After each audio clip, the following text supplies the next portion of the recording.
എന്നാൽ ഇടതുപക്ഷത്തിന്റെ സുഹൃത്തുക്കൾ അദ്ദേഹത്തെ കൊണ്ടുവന്ന് പറയിപ്പിക്കട്ടെ.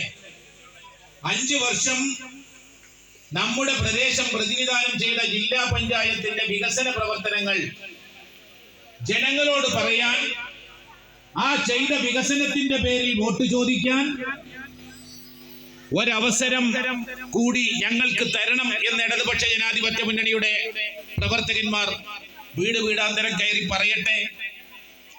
ആ 5 വർഷക്കാലം ഈ പ്രദേശത്തെ പ്രതിനിധാനം ചെയ്ത ജില്ലാ പഞ്ചായത്ത് അംഗം വന്ന് പറയട്ടെ, ഞാൻ ചെയ്ത വികസന പ്രവർത്തനങ്ങൾ ഏത് കാര്യത്തിനാണ് നമ്മുടെ നാട്ടിലുണ്ടായിരുന്നത്, ഏത് പ്രദേശത്തിന്റെ വികസനത്തിന് വേണ്ടിയിട്ടാണ് പ്രയത്നിച്ചത്. ഈ തീരദേശ മേഖലയിൽ അദ്ദേഹം കൊണ്ടുവന്ന ഏതെങ്കിലും ഒരു ചെറിയ പദ്ധതിയുടെ പേരെങ്കിലും ഇടതുപക്ഷ മുന്നണിയുടെ പ്രവർത്തകന്മാർ നമ്മുടെ വീട്ടിൽ വന്ന് വോട്ട് ചോദിക്കുമ്പോൾ നമ്മൾ അവരോട് ചോദിക്കണം, ഞങ്ങൾ എന്തിനാണ് വോട്ട് ചെയ്യുന്നത്? കോടിക്കണക്കിന് രൂപ ഓരോ ജില്ലാ പഞ്ചായത്ത് മെമ്പർമാർക്കും വികസനത്തിന് വേണ്ടി നൽകുന്നുണ്ട്. എന്തുകൊണ്ടാണ് ഞങ്ങളുടെ പ്രദേശത്ത് ജില്ലാ പഞ്ചായത്തിന്റെ ഒരു വികസനവും ഇതുവരെ ഈ 5 വർഷക്കാലം എത്താതെ പോയത്? അതിന് മറുപടി പറയേണ്ട ബാധ്യത ഇടതുപക്ഷ ജനാധിപത്യ മുന്നണിയുടെ പ്രവർത്തകന്മാരുണ്ട്. അവർ വോട്ട് ചോദിച്ച് നമ്മുടെ വീടുകളിൽ വരുമ്പോൾ അവരോട് നമുക്ക് ചോദിക്കാൻ കഴിയണം, നിങ്ങൾ എന്തിന്റെ പേരിലാണ് ഞങ്ങളോട് വോട്ട് ചോദിക്കുന്നത് എന്ന്.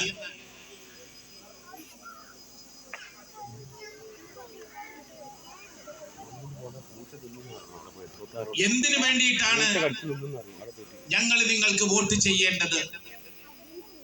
ഇപ്പൊ തെരഞ്ഞെടുപ്പ് ആവുമ്പോ പുതിയ പരിപാടികളുമായിട്ട് ഗവൺമെന്റ് വരും. കുറെ കാലം ക്ഷേമ പെൻഷനുകളൊന്നും കൊടുക്കില്ല, അതെല്ലാം പിടിച്ചു വെക്കും. ഒരു തെരഞ്ഞെടുപ്പിൽ മറ്റു വികസന കാര്യങ്ങളൊന്നും പറയാതെ വരുമ്പോൾ അപ്പോ 2 മാസത്തെ ക്ഷേമ പെൻഷൻ 8ഉം 10ഉം മാസം പെൻഡിങ് വെച്ച് ഒരു തെരഞ്ഞെടുപ്പ് വരുമ്പോൾ മാത്രം 2 മാസത്തെ ക്ഷേമ പെൻഷൻ കൊടുക്കുന്ന പുതിയ പരിപാടി. മറ്റൊരു തട്ടിപ്പുമായിട്ട് ഇടതുപക്ഷത്തിന്റെ പ്രവർത്തകന്മാർ വന്നിട്ടുണ്ട്. നമ്മുടെ 19-ാം വാർഡ് മംഗലം പഞ്ചായത്ത് 19-ാം വാർഡ് UDFന്റെ കുടുംബസംഗമമാണ് നടന്നുകൊണ്ടിരിക്കുന്നത്. ലൈവാണ്. എല്ലാ മാസവും സ്ത്രീകൾക്ക് ഞങ്ങൾ 1000 രൂപ നൽകും എന്നാ പറയുന്നത്. 10 വർഷം കേരളം ഇടതുപക്ഷ ജനാധിപത്യ മുന്നണി ഭരിച്ചുകൊണ്ടിരിക്കുന്നു.